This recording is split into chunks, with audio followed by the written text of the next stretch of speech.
Hello, I'm Brenda with Blessings and Bread. Welcome to my kitchen. Today I'm going to be making pumpkin bread. When fall comes, one of the things we always think about are pumpkins. We like to decorate with them, but I also like to cook pumpkin dishes. Now, I'm not going to use this pumpkin, but I'm going to be using canned pumpkin, which makes it a lot easier. But the reason I have this pumpkin here is because this is the pumpkin that my husband and son have nurtured.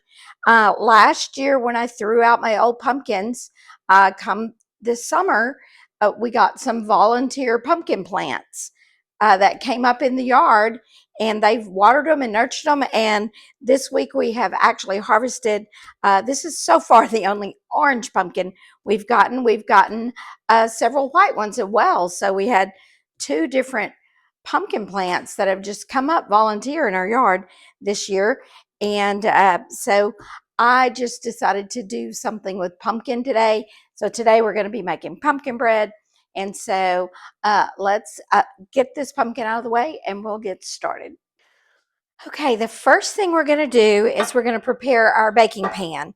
And I'm going to use my homemade pan release and my pastry brush to brush on this on and to cover the pan really well so that it will not stick when it comes out of the oven. Mix baking release that I'm using is equal parts Crisco or shortening, flour, and vegetable oil.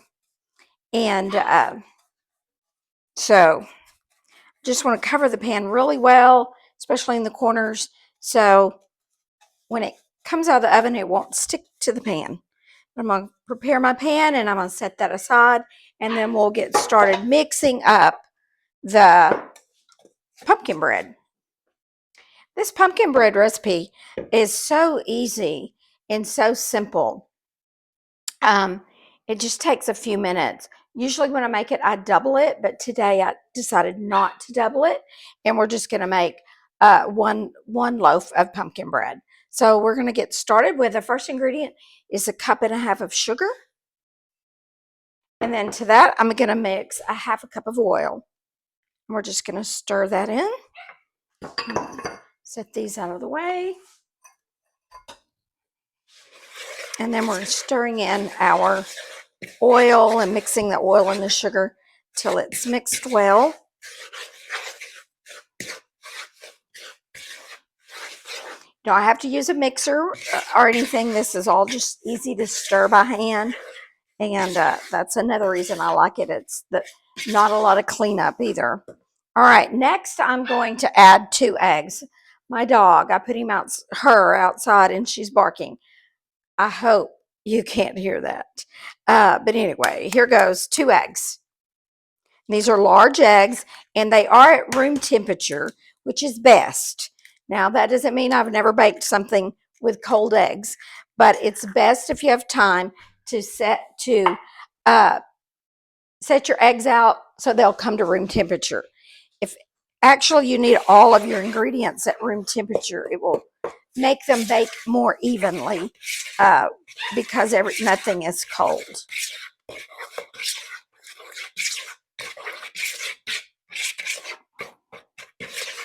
All right, so that's mixed in well. And then the next thing is our cup of pumpkin. And again, this is just canned pumpkin that you buy in the grocery store. It just makes this so simple. You can bake your own pumpkin and make your own pumpkin. I've not done that in a very, very long time, maybe only once in my whole life. So mix in the pumpkin, and then this will complete all of our wet ingredients.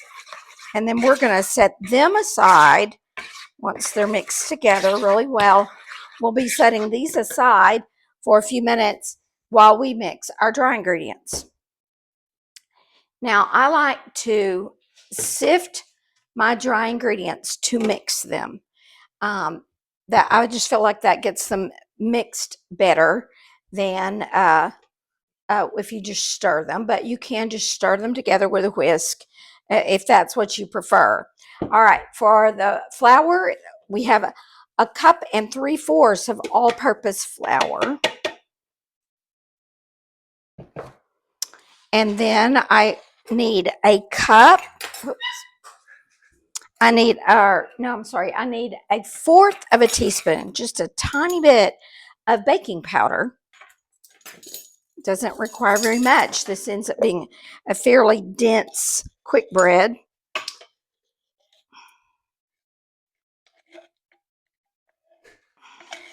So there's 1/4 of baking powder, and then it uses a whole teaspoon of baking soda.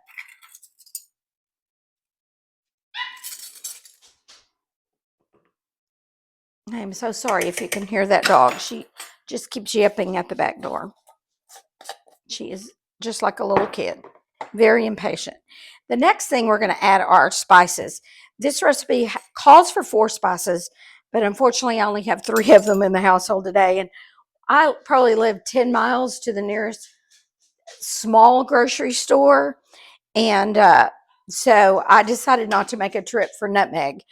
So it does call for a 1/2 teaspoon of nutmeg, but I'll not be using that today. But it does call for a 1/2 teaspoon of allspice and a 1/2 teaspoon of ground cloves.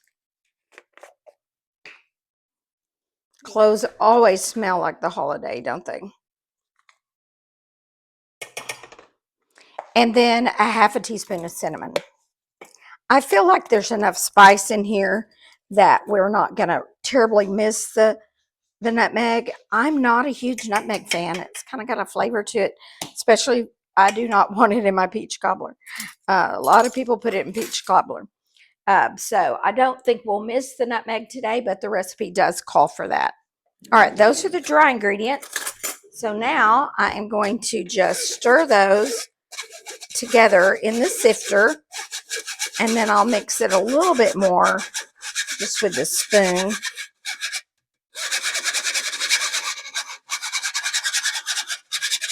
Sorry, that's a little noisy, probably, but it works really quickly. Then I'm going to mix them just a little bit more in the bowl. So now we have our dry ingredients, and let's double check them. The flour, baking powder, baking soda, cloves, cinnamon, and allspice. And we're skipping the nutmeg. All right, so then we're going to bring our liquid ingredients back, and now we're going to just combine the dry ingredients with the liquid, and we can just dump them all in at one time. And then we just are going to stir it until the flour is completely mixed in. It just will take you a few minutes to stir carefully so you don't get flour all over the counter. I'm famous for being the messiest cook around, maybe in the house. Everybody in our house likes to cook. My son lives with us still, and he loves to cook, and my husband will cook.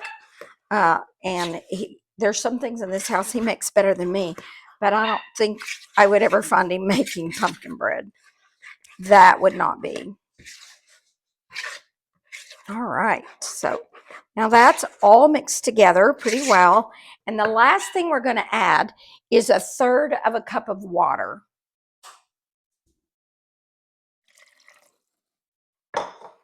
And then we're just going to stir that in. There are 2 other optional ingredients that I'm choosing to leave out today. That one of those is a 1/2 cup of raisins. I like the raisins in there, but other people in the household don't. So I like it both ways. So I leave the raisins out.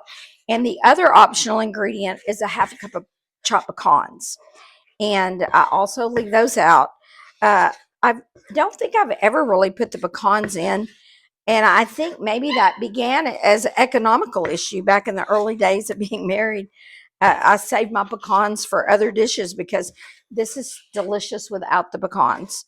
The pecans probably Shirley would add to, but I've just always made it without the pecans. And so there, it's finished. And now all we have to do is pour it into our prepared pan, a loaf pan, and then we're going to bake it for 1 hour. Now, I'm probably going to set my timer for probably for about 45 minutes and then see how it's doing, because loaf pans are different sizes, and since they're all different sizes, it would affect the baking time. And so I'm going to, after 45 minutes, check on it, and then I'll probably, check on it in 10 more minutes, and I'll just keep an eye on it then and check it. And the way to know when it's done is by taking a toothpick and inserting that toothpick in the middle and pulling it out, and it should be crumb-free pretty much. This is a very moist dish, or bread, so I would definitely bake it a little longer if you're in doubt of whether it's done or not. I would give it a couple of more minutes. So this is going to go into the oven for 1 hour, and then when it's out of the oven, we'll come back and see how it looks and how it tastes. The pumpkin bread is done. It's cooled off and it's out of the oven, and I've already sliced a piece.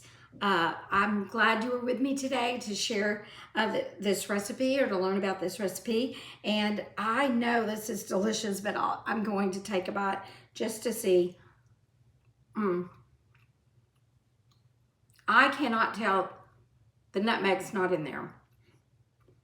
It might be just a little less spicy, but I don't feel like I missed that nutmeg at all. It is delicious. There's so much here. I'm probably gonna have to share with someone, because I'm probably the only one that's gonna eat this at my house. So I'll probably be sharing this with someone. Before I go, I'd like to just share with you about my apron. This apron was one I made when I was 14 years old, and I made it and gave it to my grandmother for Christmas. And after she passed away, it came back to me. So this is a pretty special apron. Probably won't wear it a whole lot, but I decided it kind of matched my green today, and I thought I would wear it. And I just think that's still a very special memento that I know my grandmother wore it a lot. It's well worn, and I feel honored to have it back, that I can wear it in my YouTube videos. I've been so grateful you've stopped by to watch, or came to my channel to watch this video today.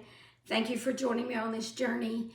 If you haven't subscribed, I'd love for you to become a subscriber and come along with me on this journey. And I will see you the next time I'm in my kitchen, in my garden, or on my porch.